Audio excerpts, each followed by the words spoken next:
नमस्कार मित्रों, आप सभी वर्तमान की कोरोना महामारी से अवगत हैं, जिससे संपूर्ण विश्व प्रभावित हो रहा है और इसी के कारण शिक्षण संस्थानों की परीक्षाएं बाधित हो रही हैं, जिससे छात्र भी प्रभावित हो रहे हैं।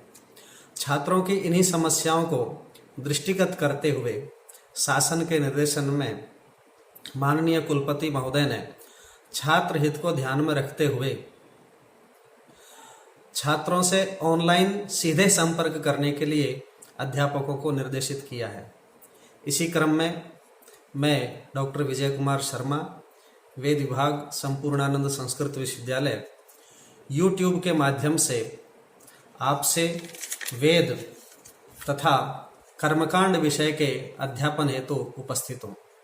यद्यपि मेरा प्रमुख विषय सामवेद है, परंतु वेद विभागीय सभी छात्रों के हित को ध्यान में रखते हुए सर्ववेद साधारण पत्रों पर भी हम लोग चर्चा कर सकते हैं। आज हम सर्वप्रथम शास्त्री प्रथम वर्ष के सर्ववेद साधारण पत्र के अंतर्गत चरणव्यूह वेद शाखा पर्यायलोचन का अध्ययन करेंगे। कुछ सामान्य वेद शाखा पर्यालोचन में वैदिक वांग्मय के स्वरूप के विषय में विशेष रूप से व्याख्यान किया है, जिसमें वेद की शाखाएं, ब्राह्मण ग्रंथ, प्रत्येक वेद की कितनी शाखाएं हैं, उसके कौन कौन से ब्राह्मण ग्रंथ हैं, उपनिषद तथा आरण्यक आदि के विषय में विशेष रूप से बताया है। भारतीय मान्यता के अनुसार वेद सृष्टि क्रम की प्रथम वाणी है। फलतः भारतीय संस्कृति का मूल ग्रंथ वेद सिद्ध होता है।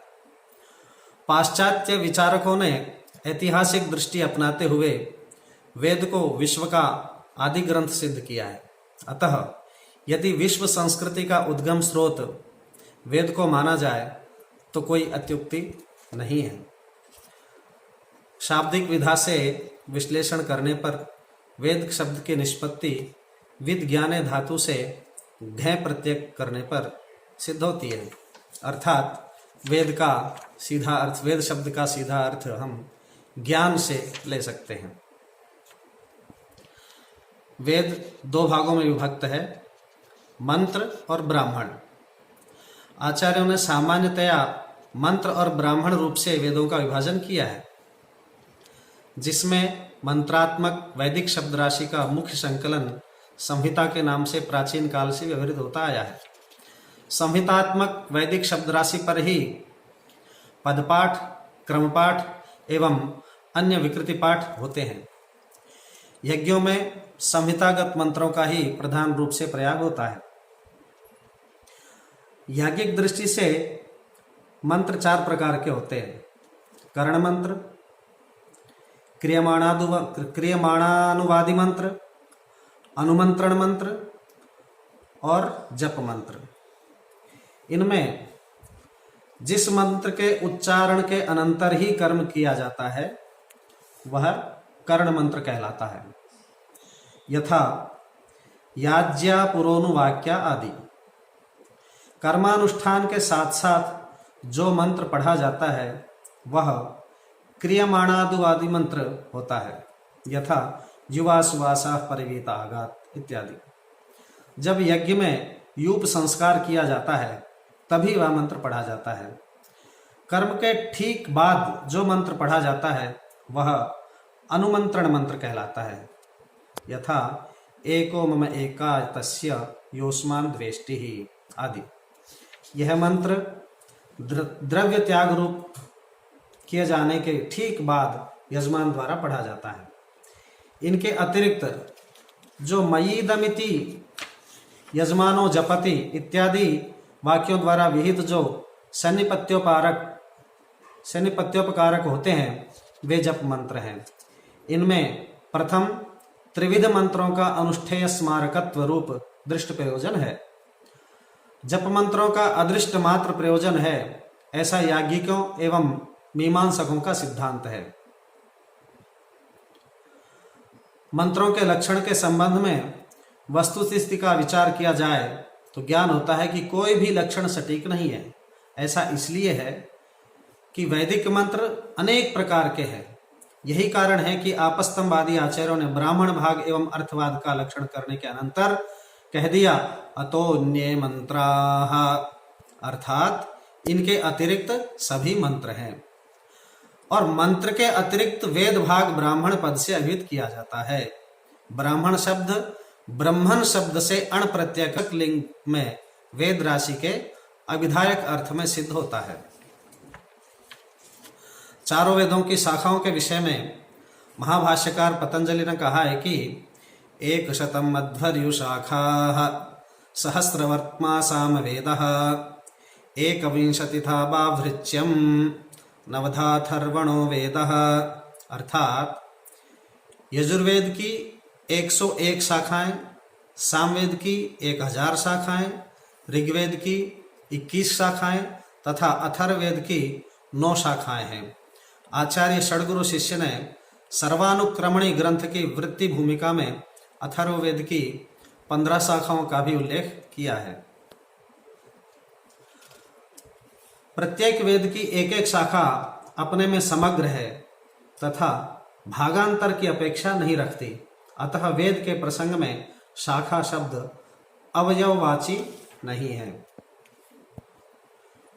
वेदों के ब्राह्मण ग्रंथों के विषय में मंत्र ब्राह्मणात्मक समग्र वेद राशि श्रौत धर्म को विचित करने एवं उसमें मानव को प्रवृत्त करने के लिए आविर्भूत है।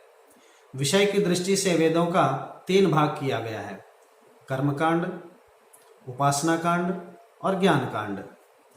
इनमें कर्मकांड में प्रयोज्य मंत्रों का संकलन संहिता रूप से कहा जाता है। ब्राह्मण भाग के अंतर्गत कर्मकांड का सोपपत्तिक विवेचन तो किया गया है, साथ में विभिन्न उपासनाओं का विवेचन आरण्यक रूप से तथा ज्ञान कांड का विवेचन उपनिषद रूप से किया गया है। अतः विषय की दृष्टि से ब्राह्मण भाग का महत्व एवं क्षेत्र अत्यंत व्यापक है। दूसरे शब्दों में यदि यह कहा जाए कि आर्ष चिंतन का सार सर्वस्व ब्राह्मण ग्रंथों के बिना ज्ञात करना असंभव है, तो यह अतिशयोक्ति नहीं होगी। चारों वेदों के अनेक ब्राह्मण ग्रंथ उपलब्ध हैं, जिसमें ऋग्वेद से संबंधित 2 ब्राह्मण ग्रंथ उपलब्ध होते हैं, ऐत्रेय ब्राह्मण, सांख्यायन ब्राह्मण। अध्येताओं का विश्वास है कि संप्रति उपलब्ध ऐत्रेय ब्राह्मण ऋग्वेद की शाखल शाखा से संबंधित है। आचार्य विद्याधर गौड़ का मंतव्य है कि ऐत्रेय ब्राह्मण केवल शाखल शाखा से ही नहीं संबद्ध है, अपितु ऋग्वेद की अन्य शाखाओं से भी संबंधित है। इसमें प्रमाणभूत तर्क है। ऐत्रेय ब्राह्मण में ब्रह्मज्ञानम प्रथमम त्वमग्ने व्रत भृत, ये 2 मंत्र प्रतीक ग्रहण पूर्वक विनियुक्त हैं, परंतु ये दोनों ही मंत्र शाकल संहिता में समामनात नहीं है। इसी तरह अन्य भी कई मंत्र प्रतीक ग्रहण पूर्वक ऐत्रेय ब्राह्मण में विनियुक्त हैं, किंतु वे मंत्र शाकल शाखा में अनुपदिष्ट हैं। कृष्ण यजुर्वेद की तैत्रीय शाखा का तैत्रीय ब्राह्मण ग्रंथ उपलब्ध होता है। इसी प्रकार सामवेद के अष्टब्राह्मण ग्रंथ उपलब्ध होते हैं, जिसमें तांड्य महाब्राह्मण, षड्विंश ब्राह्मण, सामविधान ब्राह्मण, आर्षेय ब्राह्मण, देवताध्याय ब्राह्मण, उपनिषद ब्राह्मण, मंत्र ब्राह्मण, छांदोग्योपनिषद ब्राह्मण, संहितोपनिषद ब्राह्मण और वंश ब्राह्मण। ये सभी ब्राह्मण ग्रंथ सामवेद की कौथुम एवं राणायनीय शाखा से संबद्ध है। आचार्य सायण ने उपर्युक्त 8 ब्राह्मण ग्रंथों का उल्लेख किया है। उपर्युक्त 8 ब्राह्मण ग्रंथों में सबसे बड़ा ब्राह्मण ग्रंथ है तांड्य महाब्राह्मण।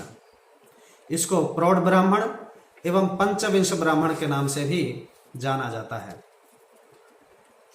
सामवेद की जैमिनीय शाखा से संबद्ध 3 अन्य ब्राह्मण ग्रंथ उपलब्ध हैं, जैमिनीय ब्राह्मण, जैमिनीय आर्षेय ब्राह्मण, जैमिनीय उपनिषद, छांदोग्य ब्राह्मण।